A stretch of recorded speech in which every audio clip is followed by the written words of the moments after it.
Bonjour, bonsoir, chers internautes. Ça dépend de l'heure à laquelle vous allez suivre cette émission. Moi, je suis toujours à votre disposition pour vous informer à temps et à contre-temps. Lelo Nayena Kanda. Kanda Nangaiza dans le sens que la République démocratique du Congo, un si grand pays, mérite mieux que ce que nous vivons. Nous ne pouvons pas être dirigés par des imbéciles. Il faut être dirigé par des gens dignes de leur nom. Le monsieur qu'on appelle Tambou Mwamba doit démissionner. Un monsieur pareil doit démissionner dans tout pays qui fonctionne normalement pour avoir diffamé contre le chef de l'État. Mais ce Tambou Mwamba, Alexis Mokili Mobimba Zali, incapable de diriger une si grande institution, il y a la République démocratique du Congo, le Sénat. Dans quel sens? Ce n'est pas du fait que tu dirigeant, qui parti politique soit à diriger n'importe quoi, qui a commis expert. À l'occurrence, pour moi, le président Félix n'a jamais dirigé, mais pour moi, de façon à diriger, c'est très catholique. Ce n'est pas l'expérience qui compte, mais aussi quand on a la sagesse et le bon vouloir, surtout la volonté, on peut faire mieux. Mais comment on n'arrive pas à faire mieux? Talent déco, Tamomamba, Makambasal. Lelo, Moutoubazaï Kobenga, juriste, expert, Boyna Boye, à l'actif Basses Naye, Namukil Mobimba. Mais nous comprenons, Ezalika, ignorance, c'est par mauvaise foi et surtout les complots qu'ils avaient contre le chef de l'État. Dans quel sens? Tamomamba a Kei Kolobana, Top Congo, radio, où ils allaient Kolanda Mamikolo, Mingi, na ville province à Kinshasa, puis en RDC. A lobby que le chef de l'État a violé la Constitution en son article 85. Comment le chef de l'État a violé la Constitution? A lobby non. Avant de proclamer l'état d'urgence, il fallait Koutana, na président Assemblée, président Sénat, na Premier ministre, chose qui n'a été jamais faite, ce qui montre qu'elle a violé la Constitution. Donc, pour ne pas corriger une erreur, il faut qu'on passe par un congrès. Et dans le congrès, quel est l'ordre du jour? Non, nous allons voter de mesures d'accompagnement, il y a proclamation d'état d'urgence. Mais proclamation d'état d'urgence, c'est déjà illégal. Pour le chef de l'État déjà a violé la Constitution, mais vous allez voter sous la mesure d'accompagnement, il y a même proclamation où ils ont déjà biaisé. Il y a canalisé à Moutouane. Il y a lobby déjà en proclamant l'état d'urgence, chef de l'État a violé la Constitution. Mais tant que vous avez ordre du jour, les autres qui ont voté, la mesure d'accompagnement, il y a état d'urgence au chef de l'État s'est proclamé. Contradiction déjà. Donc, objectif, il y a congrès et ça qui mesure d'accompagnement. Ce qui va continuer à il y a congrès. Motumoko a tombé le Moussapi a fait une motion incidentielle. Dans la motion incidentielle, à Kotuna, comment chef de l'État a proclamé l'état d'urgence, pourtant, il y a au courant. Comme il y a Wangani à lobby, Batikala Kosolana, chef de l'État, Makambo état d'urgence, Batikala Kobenga était, Azali informé en tant que président du Sénat, Mabound pas Wangani à lobby en tant que président il y a assemblée, Azali informé parce que complot na bango basala kiango bango nyonso. Déjà Soki Mutu, Wazali ko diriger institution monnaie local la Sénat.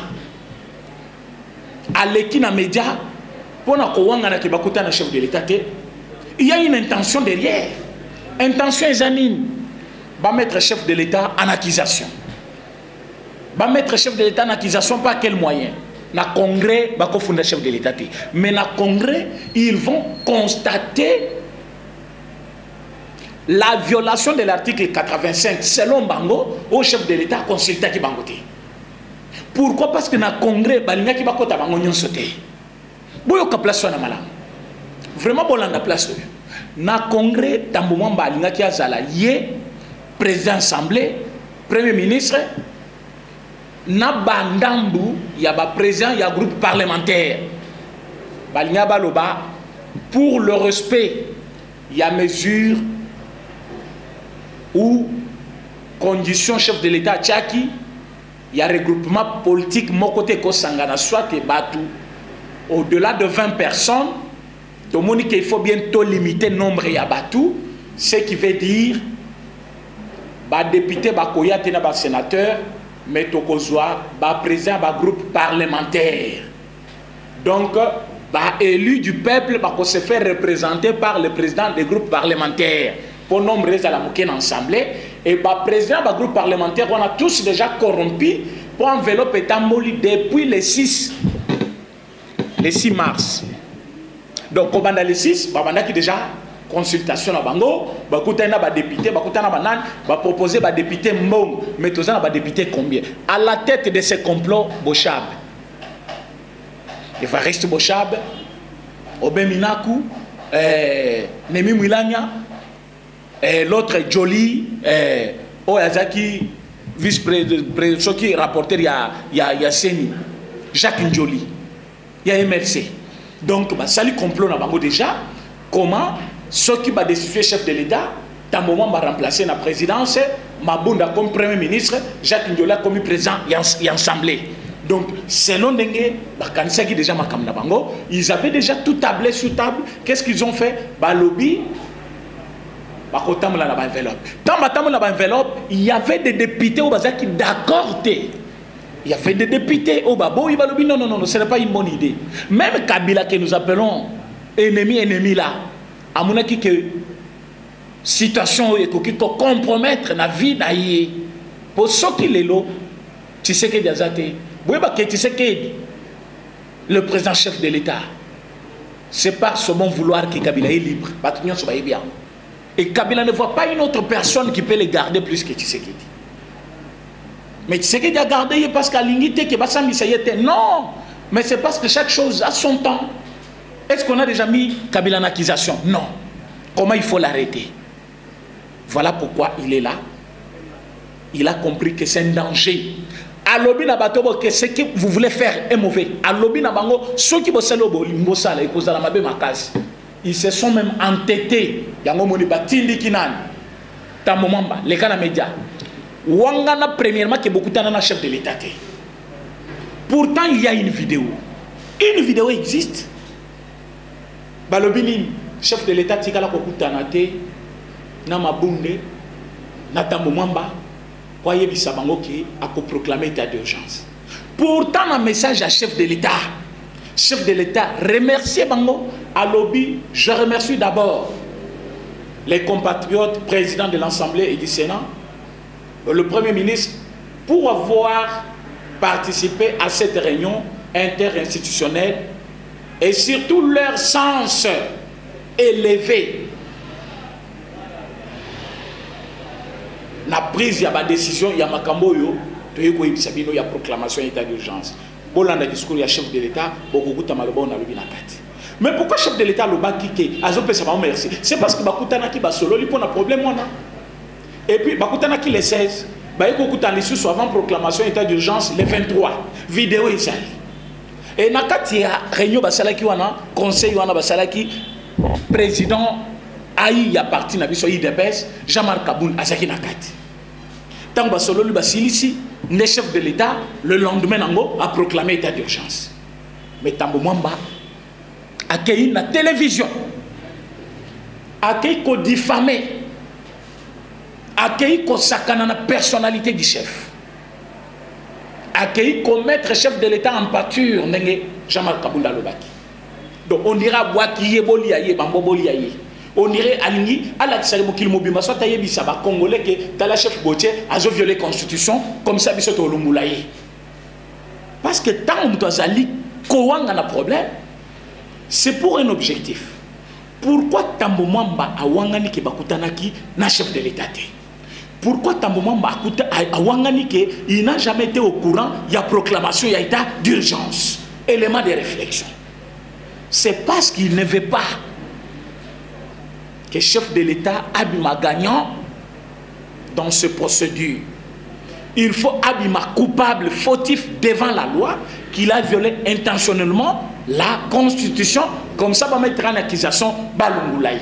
Mais alors, qui est derrière Tambo Mwamba? Qui est derrière lui? Tout FCC. Tout FCC.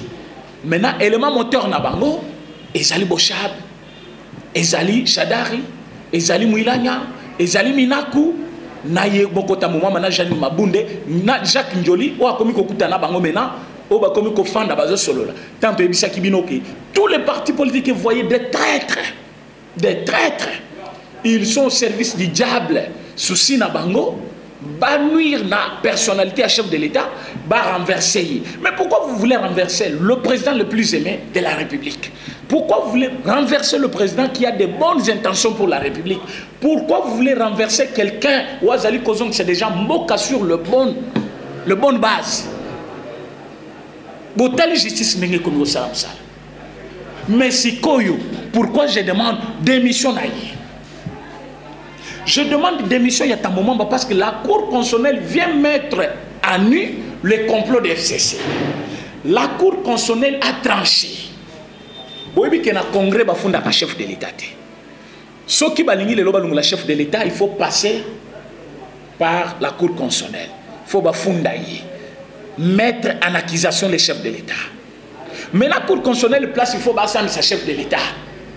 Alors, non. Où est-ce en matière d'ambition? Constitutionnaliste,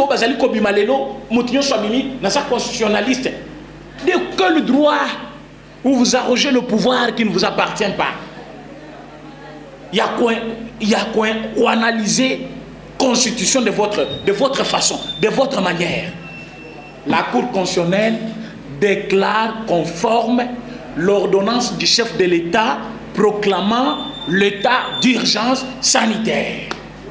Papa, la Cour constitutionnelle de notre pays, la haute cour, déclare conforme l'ordonnance du chef de l'État proclamant l'état d'urgence sanitaire du 24 mars 2020. Papa, maman, place au Fandi Lelo, yeba que dès lors que la Cour constitutionnelle a Katil Kambo, Tambo Mwamba doit démissionner dans 24 heures. Dans 24 heures, Tambo Mwamba doit démissionner. Dans 24 heures. Pour avoir diffamé contre le chef de l'État. Pour avoir joué avec la personnalité du chef. Pour avoir comploté contre la nation congolaise. Pour ceux qui ont le bafunda chef de l'État, c'est pour renverser le pouvoir. Moutounion soit en intention de renverser le pouvoir. Botan la constitution, balobini. Moutounion soit tenté des forces, que ce soit par un groupe d'individus ou un parti politique, il y a quoi renverser le pouvoir ou les autorités établies. Il faut empêcher par la population, biso population congolaise. Nous devons empêcher Tambo Mwamba de renverser les institutions établies, à l'occurrence la présidence de la République, dont le chef de l'État lui-même est une institution numéro 1 du pays. Pourquoi lui est renversé dans l'institution du pays? Il faut, coûte que coûte, biso à Congolais maintenant, tout le Tambo Mwamba, tout le cahier dans ma boîte à justice, bassan bisaye, tout y a ma motivation naïe. Pourquoi il avait besoin? Il y a quoi renverser le chef de l'État? Pourquoi il avait besoin de renverser le chef de l'État? Et tant pourquoi il avait besoin de renverser le chef de l'État? Parce que tant Azali Koko c'est le chef de l'État. Premièrement, Wangani Kebakutana quitté, à l'objet qu'il n'est pas au courant de tout ou de rien, il y a proclamation d'état d'urgence, ce qui est faux. Dans quel objectif? Deuxièmement, à l'équipe a média lobby a violé la constitution. Le rôle a lobby a violé la constitution. Azaki ko poussé peuple congolais, azo poussé justice va se saisir de ces dossiers. Yango Tosengi, procureur près de la cour de la cassation. Dossier Yango. Kanga Tambo Mwamba, jugé. Mais avant qu'il soit arrêté, il doit démissionner. Il doit démissionner de son poste. Donc Tambo Mwamba doit déposer sa démission. Allons d'abord comme président du Sénat pour l'État à Sabissé Malam pour avoir diffamé contre les chefs de l'État. Naloba qui va kanga caméra. Naloba qui caméra violé la constitution parce qu'Azali proche à chef de l'État, mais Azali koyi bambongo à l'État. Moutazali koyi bambongo à l'État, Azali ennemi du peuple. Lelo bakangiye parce que makamtoza qui kolobeza qui vrai. Lelo awanazolo banabino bo consulter constitution nabiso. Bo tal erreur grave ta moment basali. Le complot contre le chef de l'État, c'est le complot contre une nation. A comploter contre les chefs de l'État. Dans quel sens a comploter contre les chefs de l'État? Je viens de mettre en lui complot naïf. À cause le chef de l'État Likambo. Donc à cause les nations Mobimba Likambo.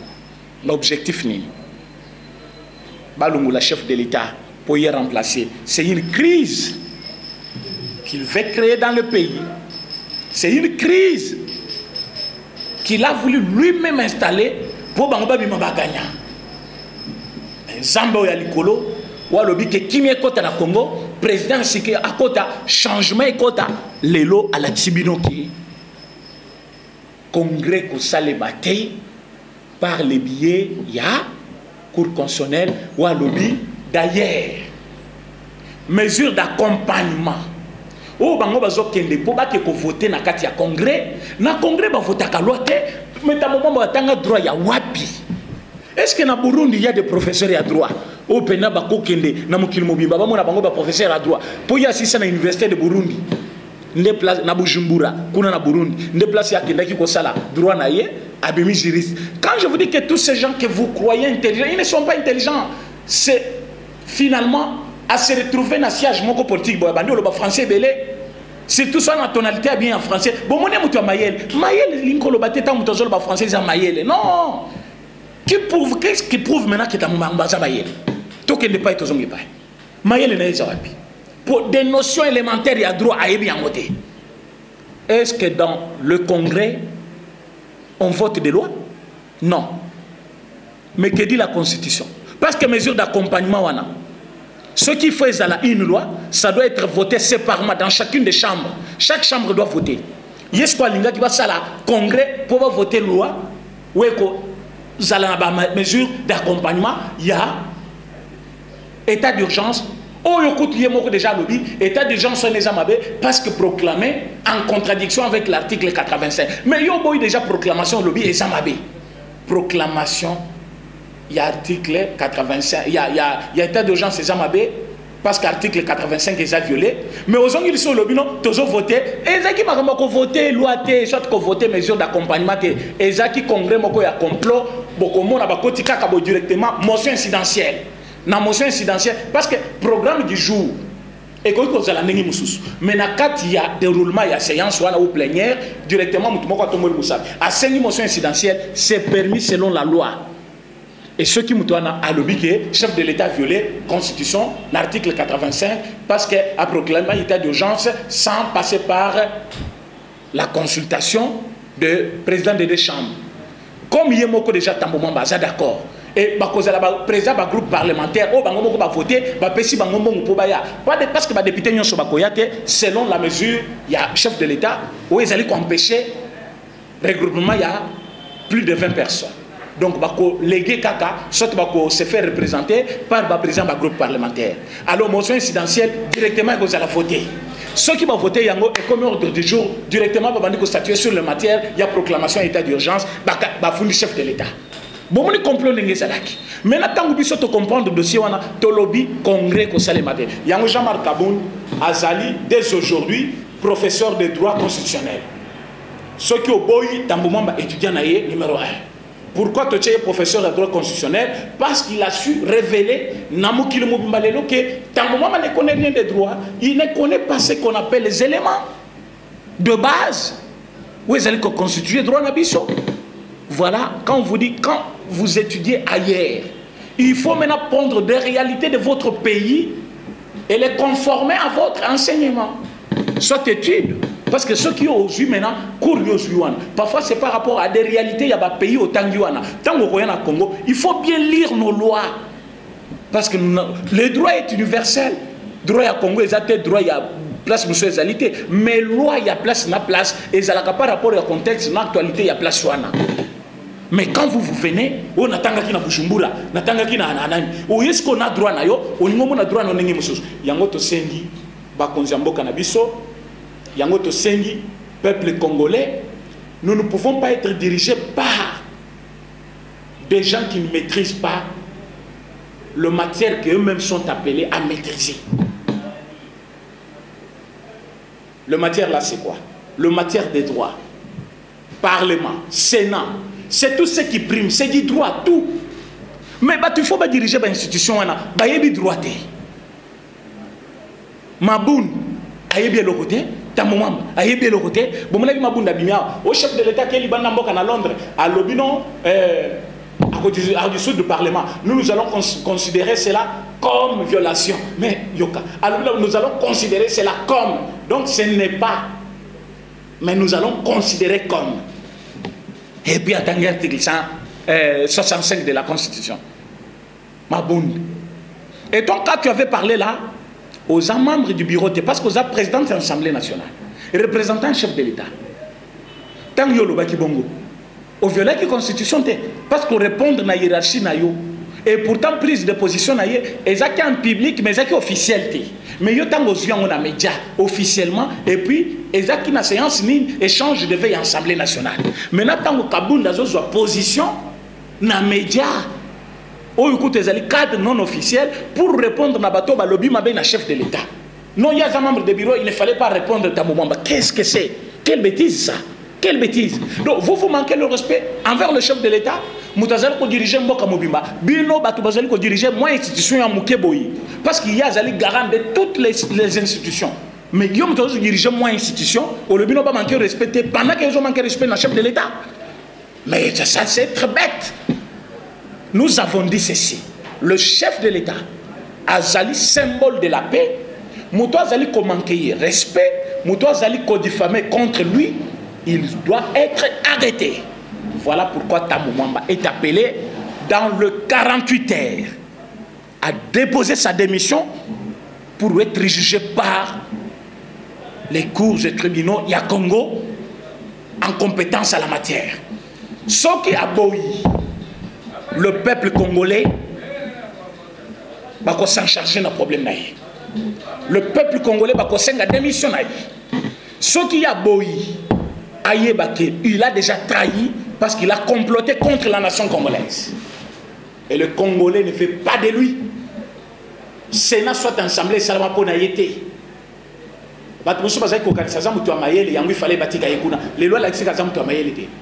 Qu'est-ce qui prouve maintenant l'existence naïe depuis Mobutu toujours aux affaires. Depuis Mobutu toujours aux affaires. Il est qui lui? Il est qui? Et bon, on va si ça va droit chaque jour. On va si ça va court partout. Bamsou batangi ailleurs na poto bazongi na Congo na boyebi na bango et aussi ça va et aussi la bango na zoto. Tant moment va toujours là. Parce que lui connaît quoi? Yona azali na ba confusion na ba article nyonso. Ayebi kutu ko interpréter matière ou ezakutu yaye. Matière où ils allaient relever dans ma compétence par rapport à Moussala naye, a pu interpréter yangote. Mais comment voulez-vous Azalaka aux affaires? Il est aussi périmé ce monsieur-là. C'est un fantôme déjà. Azali trop à l'embi. Il est périmé. Il doit aller se reposer. Parfois il cause à la yibi mais parce que le poids de l'âge. Nama kamamabe azo salabatu. Nama kilaba congolais na biloko nyonso ba deti azanango. Azo ko kali susute. Il faut qu'il copie. Voilà pourquoi il doit démissionner. Le deuxième problème, c'est le monsieur famé, Neveya Kamere, qui a parlé mal contre le chef de l'État. Monsieur, je regrette beaucoup. Je te promets que Yeba Kelelo, nous sommes les 14. Tu as été déjà invité. Invité par qui? Par qui? Yamatete. Je pense que tu dois aller répondre.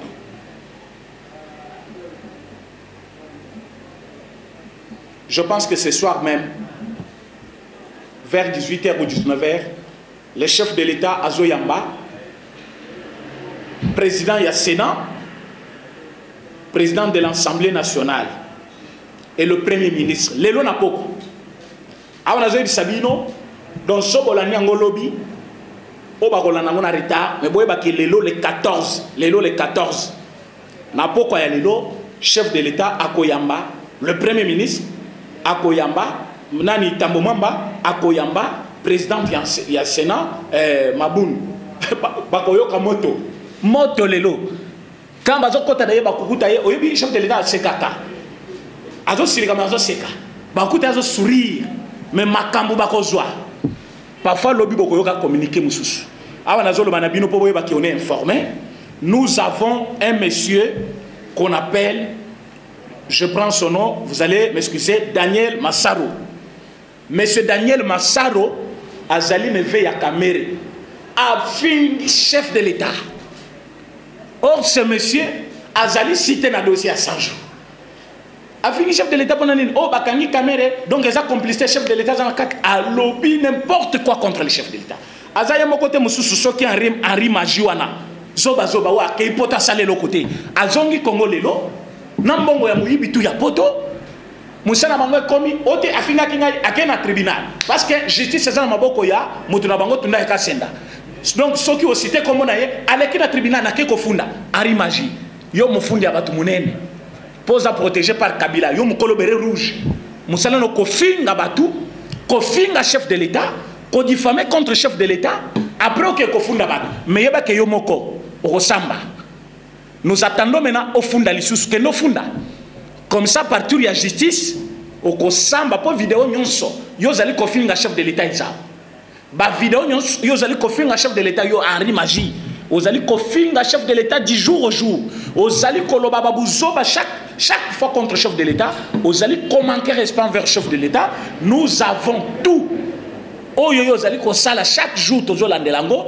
ndenge ozali kofinga ndenge ozali manquer respect na chef de l'État chaque jour ça ce n'est pas la liberté d'expression linkoloba te kofinga chef de l'État ozali kofinga chef de l'État mikolo nyonso eza liberté d'expression te Henri Magio okosamba soki olingi ocha tembe kendo tuna lelo mais c'est Daniel Oyo azali kokende kosamba pour avoir parlé mal contre le chef de l'État Daniel Massaru bakombo d'ailleurs pour ce sont des noms bizarres ça me donne même des doutes de leur existence na Congo que bazali ba congolais Massaru Daniel Massaru hein congolais Massaru même na este bakombo ezali to yebi bakombo ba este ngo hein Massaru c'est quel nom ça on ne veut ya caméra donc parce que vous en avez ya caméra caméra yena Congo bako kangayete caméra communale bakangayete à lobby lelo ba bengisie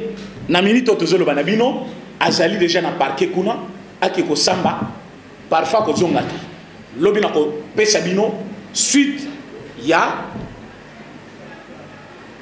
réponse soit kindaki ko pesa lelo na cour d'appel et puis lobby na ko pesa bino pe oyo eko filtrer na discussion un chef de l'État na premier ministre Ilunga Ilunkamba Mabund et Tamomamba je pense que bokolandanga du jour au jour yamone bisaki bino si vous voulez me voir tout ce temps ne me cherchez pas ailleurs boya na lokitwa Congo TV et za chaîne oyo mikolo nyonso bakomiko kozonga chaque jour Papa Feli Fumu Nungunya na yo parce que chaque jour vous allez à l'écoute vous allez suivre makambo Congo de plus près Feli Fumu vraiment Zamba Pambola yo parce que vous allez suivre de plus près la situation ya Congo vous allez kola la pongite pour que makambo Congo etambola malamu Zambe apambulo place ozali yebisa batu nyonso bazali prêt ya kosunga chef de l'État pour akende musika bala la pongite ba pesa ba conseil na bango biso pe tokolala te nous sommes plus qu'en guerre soki boyebite c'est plus qu'une guerre ça FCC c'est toute une armée où il faut comment toujours détruire Congo et nous les Congolais biso ba itolinga Congo nous devons nous tenir la main dans la main pour nous booster Libanda cet ennemi du pays FCC où ils allaient représenter maintenant par l'institution Mibale c'est non ensemble bango na bango et bayebi que cette montée en puissance de la justice est collée à bango nyonso comme bayebi que collée à bango il faut baluka par tous les moyens banuire la personnalité à chef de l'État babandaki na makambo ya oh caméra yibi azoboye ko kangaye parce que caméra mutasaka makamyo ah caméra za na prison chef de l'État ko travailler te ah caméra ko azala condamné ceux qui 20 ans chef de l'État ko travailler te awa chef de l'État ko zala yemoko caméra na prison chef de l'État ko zala te ote azoboye ko kangaye mena to kangi caméra baba ninja mususu a violé la constitution. Mais nous disons aussi chef de l'État Nabiso, président chef de l'État, tu sais que Chilombo Félix Antoine. C'est le moment, papa, qu'on a la pongité. C'est le moment. C'est le moment. Pense à ta parler, Mawana. Bon, Lélo, n'a lieu retour qui n'a pas cambo. Bako raté yo constitutionnellement. Mais bako luka moyen moussous. Plus bozo kutana la bango. Obengisi bango. O toko kede kuna. Boy. Bazana yo parce que bazo sala pour sala tout moment. To yebite quel moyen moussous bako utiliser. baza na moyen belé so ba raté bazo comment contourner pour ba kota modèle mususu baza bato ko vivre na bango te. Il faut que si ça bato carrière ba kende ba pema Congo ya sike botama justice et samsana yango mutu ko la tamuma ba yo ça se trouver liberté à koloba buzo ba na place ka libre aza mutu faut na prison pour avoir tué les Congolais na kat avion. Il a donné l'autorisation à battre na CNDP ba tirer et ils ont tiré les lots makila batunyo soana ils ont mis sur na yoana na maboko na yoana. Mais il y a un libre, il y a un chef de l'État, symbole de la paix, a violé la Constitution pour qu'il va mettre en accusation. C'est un ennemi. Utilisez la justice. Nous sommes en Afrique quand même. Il faut moins de dictature. Cette justice est indépendante. Mais ce qui est moi, Tonis Mouké, pour la Koyib Sabango, Moutounion Soboyebi, qui histoire naïe, Namboko Izamabe, Bolan de la dossier naïe, 6 fois côté la prison, à côté la prison. Tous ces gens, ils vont fermer leur bouche. Et bah côté Katan, Congo et Mata. Et bah yebi que Congo est bandu comme Mata. Faut déranger notre jeune démocratie. Et Janet Herbe Yamouké, Sobagnatimba la Mouké Koti. Bazo Lukasko ba étouffé.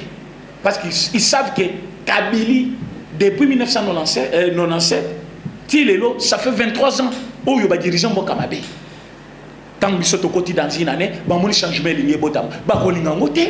Maintenant, pour que ce changement soit total, Papa Félix, président chef de l'État, avec beaucoup de respect, d'humilité, Oyo Kaka,